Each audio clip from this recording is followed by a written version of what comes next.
Good morning, Our Lady of Mount Carmel. I was thinking about today's lectionary readings and the gospel passage that we have, and one thing occurred to me.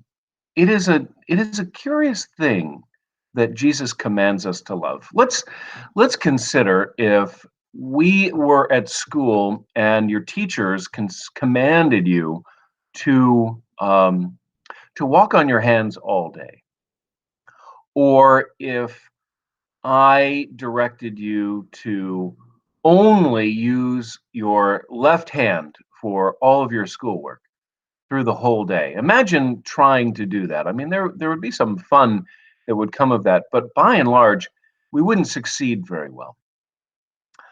It is interesting to me that Jesus concludes his exhortation by commanding us. He calls us friends, and then he commands us to love one another. Now, I don't think this command is like asking us to walk on our hands, or only write with our left hand, or if we're left handed, only write with our right hand. I think this is something that he expects us to be able to do. And I think it's the kind of thing that we should be inspired to do by his own example. But when we think about loving one another, it doesn't take very long before we start to consider that other people aren't always very lovable. If you think about the idea that you are to love everyone in your community, you're going to start to look for exceptions. Well, maybe except for that guy, maybe except for that guy, that gal. But Jesus doesn't leave us that option. And the reason we know he doesn't leave us that option is that he didn't take that option, right? The Apostle Paul tells us, while we were yet sinners, Christ died for us. And as we hear in the gospel today, no greater love hath any man than that he lay down his life for his friends. Jesus laid down his life for us because he embraced us as his friends. And we in turn, by being like Jesus, by imitating Christ, we call all things worthy of sacrifice. We give up everything, even our own lives, for the sake of love, for the sake of loving our friends.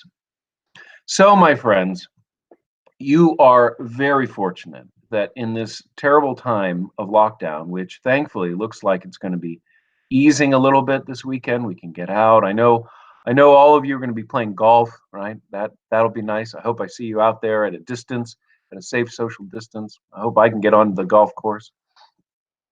Pretty soon, we should be able to get down to the beach. That'll be nice.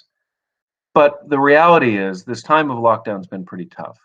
And it's tough to be our best selves when we feel claustrophobic, we feel boxed in. So I don't know about you, but I have not been my best self every day during this lockdown. And I haven't been as good at loving every day during this lockdown as I can be and as I should be. So Jesus's exhortation and Jesus's command to me is really important. It reminds me that we're to love one another even when we're not at our best. And we're to receive love even when we're not at our best, in order that we might imitate him. Remember, no greater love hath any man than that he lay down his life for his friends. No one's going to ask you to lay down your life literally anytime soon, but you can give up the things that you think you should have for the sake of love. And that even extends to the folks that we really do love the most, but who sometimes get under our skin, sometimes make us a little crazy. Little sisters and brothers, older sisters and brothers. We all know what that's like. So, my friends, I would like you to remember that Jesus has commanded you to love one another today and every day. My friends, you are instruments of peace and grace. You have been in my life. You've blessed our school. You make a point of blessing your families today and this weekend. And remember that you are the light of the world. Let your light so shine before men that they would see your good works and glorify your Father in heaven. Let us rejoice in the power of the risen Christ. Our Lady of Mount Carmel, pray for us.